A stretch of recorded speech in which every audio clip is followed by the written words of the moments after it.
গ্রামের সৌন্দর্যটা শুধু ঘরের চার দেয়ালে নয়, আমাদের মনের ভেতরও প্রশান্তি ছড়িয়ে দেয়। প্রতিদিন ছোট ছোট নিয়ম মেনে কাজ করা, যেমন সকালে উঠে ঘর গুছিয়ে নেওয়া, রান্নাঘরটা পরিষ্কার রাখা, অযথা জিনিসপত্র জমতে না দেওয়া, এই ছোট কাজগুলোই আসলে বড় শান্তির গল্প লেখে। যখন প্রতিদিনের কাজের মধ্যে শৃঙ্খলা থাকে, তখন কাজগুলো বোঝা মনে হয় না, বরং ধীরে ধীরে অভ্যাসে পরিণত হয়।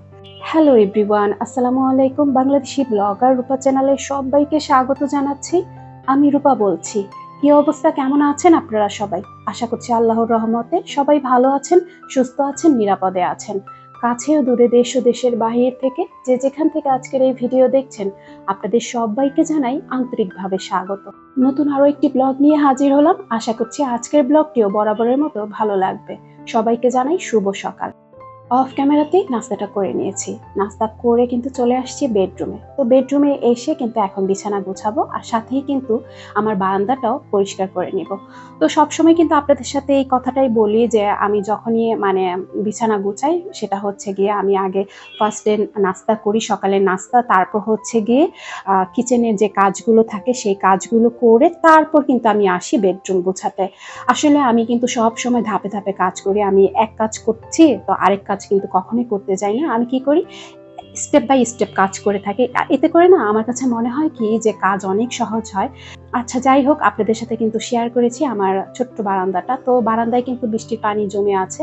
গতকাল রাতে কিন্তু ভীষণ বৃষ্টি হয়েছে, সেই পানিটা কিন্তু জমে আছে। বিছানাটা কিন্তু খুব সুন্দর করে আমি ঝাড়ু দিয়ে ঝেড়ে নিয়েছি। এখন হচ্ছে কি যে ফার্নিচারগুলো আমার বেডরুমে আছে, সেগুলো কিন্তু সুন্দর করে আমি পরিষ্কার করে নিব। আমি এই কাজগুলো কিন্তু প্রতিদিন করি। আমি হয়তো বা যখন দেখি খুব বেশি এই ডিজাইনগুলোতে ধুলো জমে গেছে, তখনই কিন্তু আমি ব্রাশ ইউজ করি। ব্রাশটা সবসময় আমি ব্যবহার করি না। আমি এইরকম প্রতিদিন একটা টাওয়াল দিয়ে পরিষ্কার করে ফেলি, সেজন্য কিন্তু আমার ফার্নিচারগুলো সব সময় পরিষ্কার পরিচ্ছন্ন থাকে। তো যাই হোক, এখানে কিন্তু আমি অফ ক্যামেরাতেই এই যে দেখেন, আমি কিন্তু ফ্লোরগুলো সুন্দর করে ঝাড়ু দিয়ে মুছে নিয়েছি। এই যে একটু একটু ভিজা ভিজা ভাব কিন্তু আছে, সেটাই আপনাদের সাথে শেয়ার করছি। আসলে সব কাজ আপনাদের সাথে শেয়ার করতে গেলে না ভিডিওটা অনেক লম্বা হয়ে যাবে। কেটে ছেটে আপনাদের সাথে শেয়ার করি। আর এই যে আমার ছোট্ট যে বারান্দাটা, সেই বারান্দার গাছগুলোই কিন্তু আপনাদের সাথে শেয়ার করছি। এই মুহূর্তে যারা ভিডিওটি দেখছেন, এখনো একটা লাইক দিতে ভুলে গিয়েছেন। প্লিজ একটি লাইক দিয়ে ভিডিওটি কন্টিনিউ করবেন। আপনাদের ছোট্ট একটি লাইক আমার এই ভিডিওটাকে অনেকের কাছে নিয়ে যাবে। আর ভিডিও দেখতে দেখতে যদি ভিডিওর কোনো অংশে ভালো লেগে যায় বা মন ছুঁয়ে যায়, চাইলেই চ্যানেলটি সাবস্ক্রাইব করে পাশে থেকে যেতে পারেন। কথা বলতে বলতে আমি কিন্তু আমার বেডরুমটা সুন্দর করে গুছিয়ে নিয়েছি। আমার এই বেডরুমের ভিডিও আমার অনেক আপুদের, ভাইয়াদের কাছে নাকি খুব বেশি ভালো লাগে। আমার এই বেডরুমে কিন্তু তেমন আহামরি ফার্নিচার নেই, সিম্পল কিছু জিনিস আছে। আমি একটু গুছিয়ে রাখার চেষ্টা করি, কিন্তু তারপরে আমার আপুদের কাছে, ভাইয়াদের কাছে নাকি ভীষণ ভালো লাগে। আসলে কি বলেন তো, হিজিবিজি করে অনেক ফার্নিচার রাখলেই শুধু সৌন্দর্য হয় না, ছিমছামের মধ্যেও সৌন্দর্য কিন্তু লুকিয়ে থাকে। আচ্ছা, যাই হোক, এখানে আমার একজন আপু জানতে চেয়েছে আমি যে গত ভিডিও দিয়েছিলাম চাদরের, তো এই চাদরগুলো সে কোথায় পাবে। এই চাদরগুলো আপনারা পেয়ে যাবেন মোহাম্মদপুর কৃষি মার্কেটে। ওইখানে কিন্তু অনেক কম দামে জিনিস কিন্তু পাওয়া যায়। যেমন হচ্ছে কি, এই যে চাদরগুলো 600 টাকা করে কিন্তু আপনারা পেয়ে যাবেন। এগুলো আপনি অনলাইন থেকে কিনতে গেলে কিন্তু অনেক দাম চাবে। আর ওইখানে বহু ধরনের ডিজাইন কিন্তু আছে। আপনি 10টা দেখবেন, একটা মন মতো কিন্তু কিনতে পারবেন। আর হচ্ছে ওইখানে আপনি পর্দা পেয়ে যাবেন 250 টাকা করে পার পিস পর্দা আছে। সিরামিকের আইটেম 50 টাকা থেকে শুরু করে সিরামিকের বহু আইটেম আছে। আচ্ছা, এখন একটু বলে নিই কি কি কিনলাম, সেগুলো একটু আপনাদের সাথে শেয়ার করি। তো এই যে দেখাচ্ছি যে প্লেট কিনেছি, আর হচ্ছে গিয়ে ফ্রাই প্যান কিনেছি। আচ্ছা, এই ফ্রাই প্যানটা কিন্তু আমি আরএফএল বেস্ট বাই থেকে কিনি নিই। এটা হচ্ছে কিয়ামের। তো কিয়ামের এটা কিন্তু আরএফএল বেস্ট বাইতে বিক্রি করে না। আর এটা হচ্ছে 20 সিএমের। তো এটার প্রাইস হচ্ছে গিয়ে 850 টাকা। অনেক আপুরা জানতে চাইবেন, সেজন্য কিন্তু বলে দিলাম। আর এই যে প্লেট কিনেছি, এই প্লেটগুলো কিন্তু মেলামেনের প্লেট। তো এই প্লেটের পার পিস হচ্ছে গিয়ে 185 টাকা করে। তো যাই হোক, এই যে আমার ছোট্ট কিউট ফ্রাই প্যানটা দেখাচ্ছি, এটা দিয়ে কিন্তু অনেক বছর আমি ডালে ফোড়ন দিয়েছি। এই ফ্রাই প্যানটা না একদম বেশি ছোট, তো আমি ভাবলাম একটু বড় সাইজের ফ্রাই প্যান কিনলে একটু সুবিধা হবে, মাঝে মধ্যে ডিম ভাজা যাবে, বা আমি হচ্ছে যখন ভর্তা টর্তা বানাই, শুকনা মরিচ বা হচ্ছে গিয়ে রসুন ভাজতে গেলে কিন্তু ফ্রাই প্যানটা ছোট হয়ে যায়। সেজন্য কিন্তু এই 20 সিএমেরটা কিন্তু কিনে নিয়েছি। আমার ঘরে যতগুলি নন স্টিকের ফ্রাই প্যান বলেন বা কড়াই বলেন বা ক্যাসারল বলেন, এগুলো কিন্তু কিয়ামেরই। আমি শুধু একটা ক্যাসরোল কিনেছিলাম, সেটা টপারের। টপারেরটা ভালো, কিন্তু মানে টপারের চাইতে আমার কাছে মনে হয় কি কেয়ামের ননস্টিক পাতিলগুলো না বেশি ভালো। আচ্ছা যাই হোক, এখানে কিন্তু আমার তেজপাতা কিন্তু শেষ হয়ে গিয়েছিল। তো এই যে তেজপাতাগুলো কিন্তু আমি একটু কেটে এই যে গুছিয়ে রাখছি। এগুলো রান্নার সময় দেখা যায় কি তাড়াহুড়ো রান্না করতে গেলে কিন্তু সবকিছু যদি এরকম সুন্দরভাবে গোছগাছ করা থাকে, তাহলে কিন্তু আর মানে ঝামেলায় পড়তে হয় না। সেজন্য সবকিছু কি করি, গোছগাছ করেই কিন্তু রান্না করতে আসি। আমি সকালে নাস্তা করার পরেই থালাবাটি ধুয়ে কিন্তু তারপর হচ্ছে কিচেনটা পরিষ্কার করে নিই। আমার কাছে মনে হয় কি কিচেনটা যদি পরিষ্কার থাকে, আমার ঘরের অর্ধেক কাজই মনে হয় হয়ে যায়। তারপর যে বাকি অর্ধেক কাজ সেটা হচ্ছে বেডরুম গোছানোর পরে মনে হয়। তো যাই হোক, আমার কাছে ফার্স্ট হচ্ছে কিচেনটা পরিষ্কার পরিচ্ছন্ন থাকলে আমার মনে অন্যরকম একটা প্রশান্তি আসে। আমার কাজ করতেও কিন্তু বেশ ভালো লাগে। এই যে এখানে তেলের জারে তেল শেষ হয়ে গিয়েছে, এখন তেলটাও কিন্তু ঢেলে নিচ্ছি। আমি একে একে প্রতিটা কাজ কিন্তু এইভাবে গুছিয়ে করি। তো ফার্স্টে আমি হচ্ছে গিয়ে নাস্তা করার পরে যেটা করেছি সেটা হচ্ছে থালাবাটি কিন্তু সুন্দর করে কিন্তু ধুয়ে রেখে গিয়েছি। এখন যেটা যে জায়গায় থাকে সবকিছু কিন্তু সুন্দর করে গুছিয়ে নিচ্ছি। তো এইভাবেই কিন্তু সংসারের প্রতিটা কাজ আমি করে থাকি। এখন আপনাদের সাথে শেয়ার করা যাক আমার ছোট্ট কিচেনটাকে কিভাবে গুছিয়ে নিয়েছি। আমার ছোট্ট সংসারটা আমার কাছে শুধু ৪ দেয়ালের একটা ঘর নয়। এটা আমার স্বপ্ন, আমার ভালোবাসা। প্রতিদিন যত ব্যস্ততা থাকুক না কেন, আমি চেষ্টা করি ঘরের প্রতিটা জিনিস গুছিয়ে রাখতে। কারণ কি জানেন, যত্নে সাজানো প্রতিটি কোণ শুধু ঘরকে নয়, আমাদের মনকেও শান্তি দেয়। সংসার গুছিয়ে রাখা মানে শুধু জিনিসপত্র ঠিকঠাক রাখা নয়, এটা আমার নিজের প্রতি, আমার আপনজনদের ভালোবাসার নীরব প্রকাশ। আমার অনেক আপুরা হোম ট্যুর চাচ্ছে, কিচেন ট্যুর চাচ্ছে। সত্যি কথা বলতে আমি হোম ট্যুর অবশ্যই দিব, কিন্তু আমি একটু মনের মতো করে সাজিয়ে নিয়ে আমার বাসাটাকে, আমার কিচেনটাকে আর একটু মনের মতো করে সাজানোর চেষ্টায় আছি।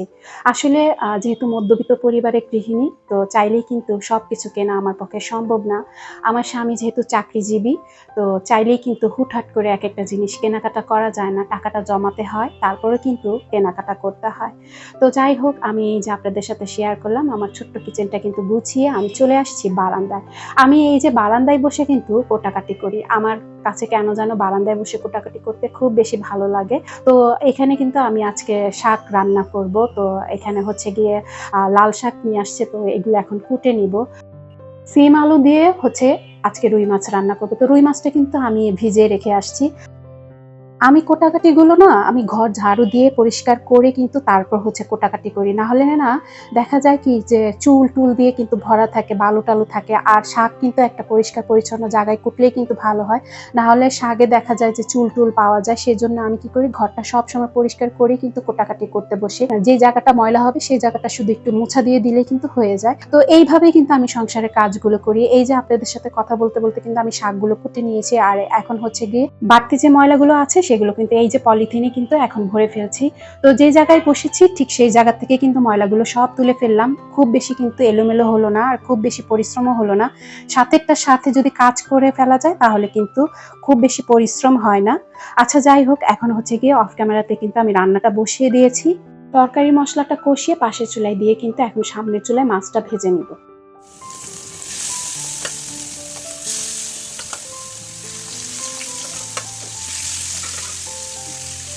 একটা ১০ মিনিটের ভিডিওতে কত কিছু শেয়ার করি।